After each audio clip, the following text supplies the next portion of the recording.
saya akan menceritakan suatu cerita relief Candi Borobudur berjudul Epos Maitra Kanyaka.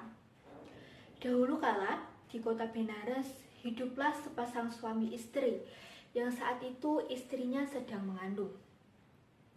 Kemudian temannya memberikan saran kepada sepasang suami istri itu untuk memberikan nama seorang perempuan jika nanti bayinya telah lahir. Saat si bayi lahir dengan jenis kelamin laki-laki, bayi tersebut diberi nama Epos Maitra Kanyaka. Maitra Kanyaka tumbuh dengan baik, tapi malangnya ayahnya yang seorang pedagang dan sering mengarungi lautan tenggelam saat dirinya masih berumur sangat kecil. Kemudian Epos Maitra Kanyaka tumbuh menjadi dewasa. Dia bertanya kepada ibunya apa sebenarnya pekerjaan ayahnya. Karena tidak ingin Maitra Kanyaka meninggal tenggelam seperti ayahnya, ibunya pun terpaksa berbohong kepada Maitra Kanyaka. Ibunya berbohong dan mengatakan kepada Maitra Kanyaka bahwa ayahnya adalah seorang pedagang kelontong. Karena ingin meneruskan pekerjaan ayahnya seperti tradisi pada saat itu, Maitra Kanyaka pun membuka toko kelontong. Dengan kegigihan dan kerja kerasnya, Maitra Kanyaka kemudian sukses dengan toko kelontongnya. Kemudian ada orang yang menghampiri dirinya dan berkata padanya bahwa ayahnya adalah seorang pedagang wewangian. Kemudian Maitra Kanyaka menutup toko kelontongnya dan membuka toko wewangian. Kemudian dengan kegigihannya kembali, Maitra Kanyaka sukses dengan toko wewangiannya. Kemudian ada orang lagi datang kepadanya dan mengatakan bahwa ayahnya sebenarnya adalah seorang pedagang emas. Kemudian Maitra Kanyaka menutup toko wewangiannya dan membuka toko emas.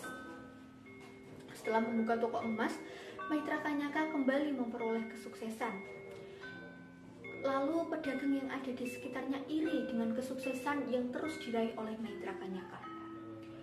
Pedagang yang lain tidak ingin bersaing lagi dengan Maitra Kanyaka dan ingin menyingkirkannya. Pedagang yang iri itu kemudian bercerita kepada Maitra Kanyaka apa sesungguhnya pekerjaan ayahnya. Mereka mengatakan bahwa ayahnya dulunya adalah seorang pedagang yang sering mengarungi samudera luas dengan hebat. Kemudian mendengar hal itu, Maitra Kanyaka pulang bertanya kepada ibunya, "Ibu, apa benar ayah adalah seorang pedagang yang sering menjelajahi lautan?" Karena sudah tidak bisa berbohong, akhirnya ibunya pun mengatakan apa sebenarnya pekerjaan ayahnya dahulu.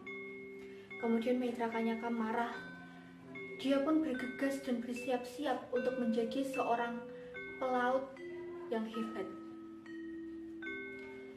Ibunya pun menghalang-halangi keinginan Maitra Kanyaka karena tidak ingin dirinya berakhir seperti ayahnya. Karena tetap membangkang, Maitra Kanyaka pun menendang kepala ibunya saat itu. Setelah menendang kepala ibunya, dia bergegas naik kapal dan melaju untuk mengarungi lautan.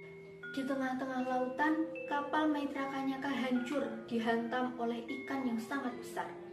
Kemudian Maitra Kanyaka dan rombongannya berusaha untuk menyelamatkan dirinya masing-masing. Maitra Kanyaka memegang kepingan kayu dari kapal tersebut, sehingga dia digulung-gulung ombak dan terdampar pada suatu pulau. Di pulau tersebut, Maitra Kanyaka berusaha untuk menyelamatkan diri dan bertahan hidup. Dia berusaha mencari kota atau pedesaan yang ada orang yang bisa menolongnya. Setelah berjalan-jalan, Maitra Kanyaka tiba pada suatu kota dan disambut oleh 4 bidadari. Di sana dirinya dilayani dengan baik, dirawat dengan baik. Setelah bertahun-tahun hidup di sana, Maitra Kanyaka kemudian ingin mencari kota selanjutnya. Dia berjalan dan menemui kota selanjutnya yang di sana dia ditemui dengan 8 bidadari. Sama seperti sebelumnya, Maitra Kanyaka pun dirawat dengan sangat baik. Tapi Maitra Kanyaka masih belum puas. Dirinya berjalan kembali mencari kota yang lain. Setelah mendapatkan satu kota lainnya, dirinya disambut oleh 16 bidadari. Belum puas dengan 16 bidadari itu, Maitrakanyaka kemudian berusaha mencari kota lain dan disambutnya dengan bidadari yang lebih banyak, yakni berjumlah 32. Di sana dia sangat bahagia, dirawat dengan baik, dilayani dengan baik, tapi sayangnya dirinya masih belum puas. Kemudian dia berjalan ke selatan dan menemui kota besi yang disebut dengan Ayomaya. Kota tersebut memiliki gerbang yang sangat tinggi dan sangat besar yang terbuat dari besi. Setelah dirinya masuk, tiba-tiba gerbang tersebut tertutup. Dia pun ketakutan, tapi apalah daya karena sudah tidak bisa lagi untuk keluar. Dia pun berjalan menyusuri kota tersebut, kemudian bertemu dengan laki-laki jangkung. Alangkah kagetnya dirinya, karena di atas kepala laki-laki jangkung itu ada roda api yang terus menggerus kepala laki-laki tersebut. Laki-laki tersebut kesakitan. Kemudian Maitrakanyaka bertanya, apa yang sebenarnya terjadi pada dirinya. Laki-laki jangkung itu pun menjawab bahwa dirinya dulu pernah menyakiti hati orang tuanya atau ibunya.